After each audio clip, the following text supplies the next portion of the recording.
Hey, good people. I decided to vlog just my thoughts on F1 as the season progresses.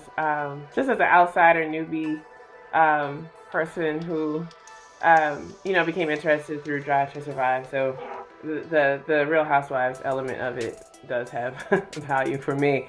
So the first thing I wanted to comment on was the questions. Okay, here's the thing. I see a lot of complaining about the drivers and like how they respond or don't respond to the questions that they're asked. First of all, like they have to do like a ton of media. Like I feel like they almost do like more press conferences than people in other sports like football, basketball, whatever. Like you gotta answer questions after the practice. You gotta answer questions after qualifying. You gotta answer questions, after the race. That part makes sense. But like all these other questions in the press conference and all the many things, it's just like, it almost takes you out of your zone. Like if you're trying to build a zone over the weekend and then you like are put into this, pen where you have to do all this question answering, I sort of would have an attitude too. Like I've seen people be mad or upset that like the drivers are talking to each other during the press conference, but I kind of get it.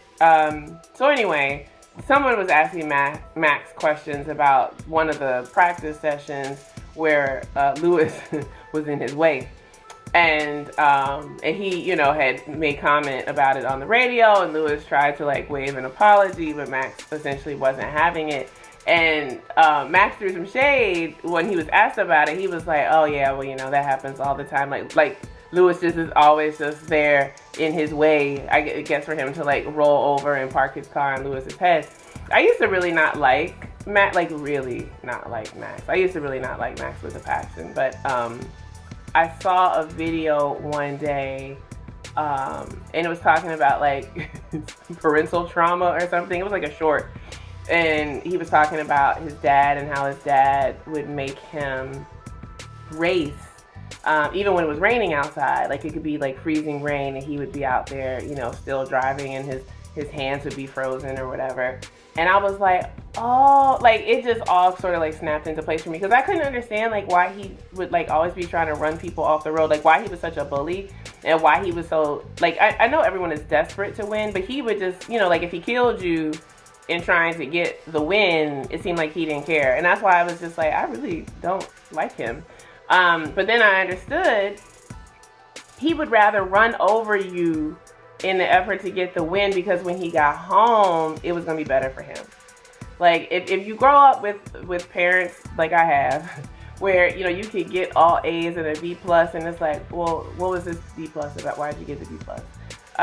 You can win, you can be valedictorian, salutatorian. Like I was salutatorian. Well, why weren't you valedictorian? Like it's just, you could be the best. You could make millions of dollars, but why didn't you make an extra million? And so it seems to me that there's something going on there with the father, where, the pain of having to hear somebody at home say something is far greater than, let me just knock this mofo off the road and keep on going to where I'm going. So once I understood that about Max, I hated him a lot. I don't hate him at all, actually. I just feel like he probably needs some therapy. I think a lot of these drivers need therapy, because I don't feel like he's the only one who has the whole father complex. I think I heard George saying something about, the dad and how much money the father had spent for him to become an F1 driver, and that if, when he was not in F1, I guess when he was in F2 or whatever other F he was in, if he had a bad race weekend, then the whole weekend was like somber for the family, because everyone's hope and dreams hinge on the fact that you have taken all the money, and so you have to like make good. Yeah, I think George is probably another one that could use some therapy if he's not already in it. And also Lewis has a lot to say about his dad and, the sleeping on the couch. And I know I read somewhere that he had to, at some one point, like fire his father as his manager. And then they didn't talk for a while.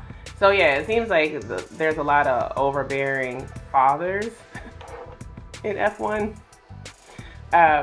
Which seems to make its way out onto the track, not shockingly.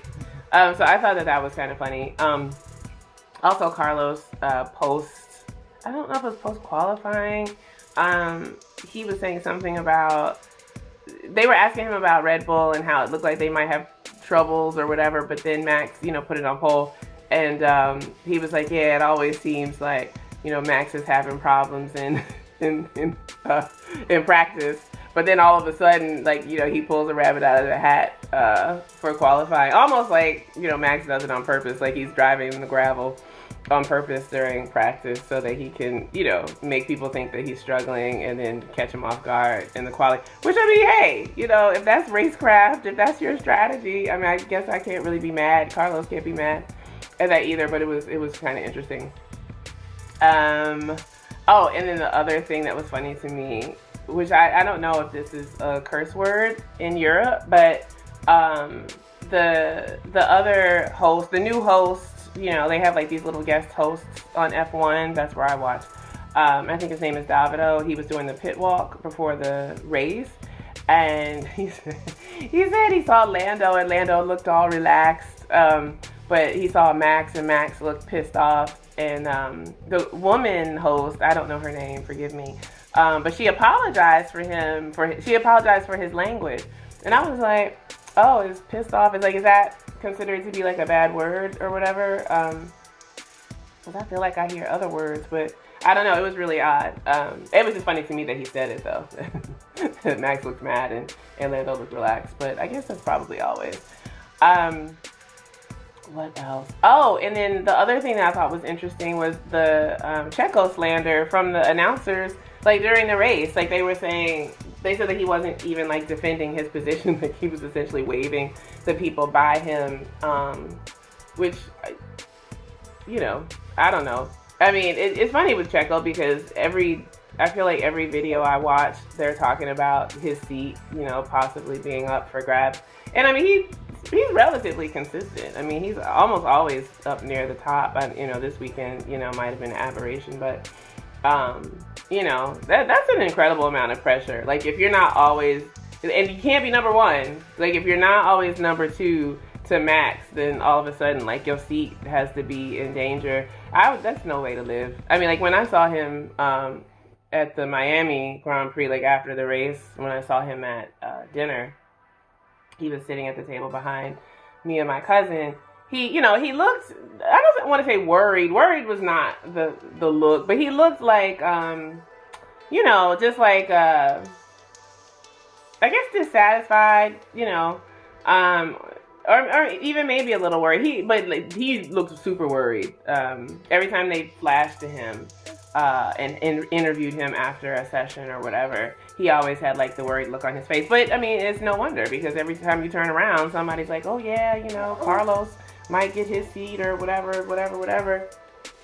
And I mean, I love Carlos, but I just, it seems like that would be kind of shitty, unless he just really falls off for the rest of the season. Why would you, he plays second banana to Max so well, why would you want to disturb that kind of chemistry? Because Carlos is not going to be second banana to Max. So they would be running each other off the road.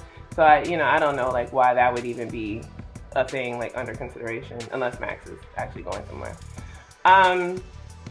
Oh, and then the last thing that I wanted to mention was when Alex Albon, when his tire was applied improperly, and he actually said it over the radio, the announcers acted like that was like in poor taste, or like, well, some drivers don't say that the wheel was put on wrong. Like, why should he cover up for anyone? Because as a driver, you take so much heat for any small mistake that you make. It goes on to you. So why should he take responsibility or cover for anyone because the tire wasn't put on right? Like, if the tire wasn't put on right, the tire wasn't put on right. I don't think that's something that he needs to necessarily cover up. I don't know if that's also like a European thing, like, to be in good taste, you don't tell on people or whatever. I mean, he didn't say anybody's name, he didn't even say which tire it was. He just said the tire was not put on correctly. So anywho, those are my little observations from this week. Lando did really well. He almost had Mr. Max So we'll see what happens next week. It'd be great if we had another surprise and someone other than Max to win. Anyway, I hope you guys are well. Talk to you later.